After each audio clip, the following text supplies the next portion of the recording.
দেশে খাম্বা আছে, কারেন্ট নাই, চুলা আছে, গ্যাস নাই, পরিমনির জামাই নাই, নরেন্দ্র মোদীর বউ নাই, কর্মী আছে, আফা নাই, কাউয়া আছে, কাদের নাই, ট্রাক আছে, বালু নাই, খাইরুল দেওয়ানের জনপ্রিয়তা আছে, পদ নাই, মিরাজ আফ্রিদির হাত নাই, হিরো আলমের ভাত নাই, এডলফ খানের বিচি নাই, রোনালদোর বিশ্বকাপ নাই, আর্জেন্টিনার 4 স্টার নাই, ব্রাজিল সাপোর্টারদের শরম নাই, শেখ মুরসালিন খেপ খেলে, টুকাই মামুন জেলে, গাজী নজরুল ইসলাম বট, রিপন মিয়া খাইছে কট, পুরুষ মানুষের আসল শত্রু নুনু, বাংলাদেশে বিনোদনের শেষ নাই কোনো। অন্যদিকে কারেন্ট না থাকায় বাজারের চিপায় 15 বছরের কচি তরুণীর সাথে আন্দাগুন্দা বাইরাবাড়ি করার সময় এলাকাবাসীর হাতে রিপন মিয়া খাইলো কট, 5 লক্ষ টাকা জরিমানা দিল, হা হা, এটাই বাস্তব। এদিকে 24 ঘন্টায় 72 বার কারেন্ট না নিয়ে বাড়িতে এসে মিটারই খুলে নিয়ে যাওয়ার অনুরোধ করলো এলাকাবাসী। অন্যদিকে যারা কারেন্ট না দিয়ে বিদ্যুৎ বিল বেশি নিচ্ছে, আল্লাহ তুমি তাদের যৌবনের কারেন্ট নাই কইরা দিও।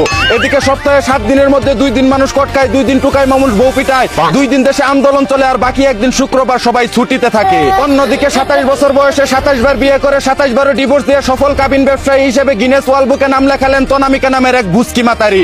এদিকে নেত্রকোনায় স্বামী সন্তান রেখে 3 বছর ধরে পরকীয় লাঙ্গের সাথে লটর বটর করে সব বিলিয়ে দেওয়া এখন ভাতারের বা চাঙ্গে উঠে গেছে এক 12 লাঙ্গির। এখন সে কান দেয়ার গান গায়, আমি একই করিলাম, সুখের আশায় লাং ধরিয়া ভাতার হারাইলাম। অন্যদিকে দুবাই থেকে চুরি করে আন্ডারওয়্যারের ভিতরে 1.5 কেজি সোনা নিয়ে আসার সময় চট্টগ্রাম বিমানবন্দরে আটক হলো তুষার নামের এক সুদানির ফোয়া। এদিকে কুষ্টিয়ার রোনালদোর বিয়েতে উপহার হিসেবে প্লাস্টিকের বিশ্বকাপ ট্রফি দিতে চায় কামরুল ইসলাম মেসি, কিন্তু দুঃখের বিষয় হলো তাকে দাওয়াতই দেয়নি রোনালদো। অন্যদিকে স্ত্রী সন্তানদের জন্য 12 বছর প্রবাসে থেকে মাথার গাম পায়ে ফেলে টাকা পয়সা উপার্জন করে তাদের সকল আবদার পূরণ করার পর এখন অসুস্থ হয়ে যাওয়ায় রাস্তার পাশে ফেলে রেখে গেল স্ত্রী সন্তানরা। আসলে পুরুষ মানুষের জীবনটাই এমন, দিতে পারলে বেশ, না দিতে পারলেই শেষ। এই ছিল কারেন্ট না থাকা দেশের আন্দাগুন্দা খবর। চায়না থেকে আগত মিস্টার চুদলিং পংকে সাথে নিয়ে আমি ছিলাম চিন্তা করো মজিবর। শুনছিলেন আপনারা আবাইত্যা টিভির দুঃসংবাদ।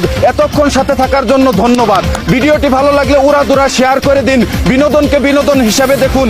ঝাঁকানাকা পেজটি ফলো করে রাখুন।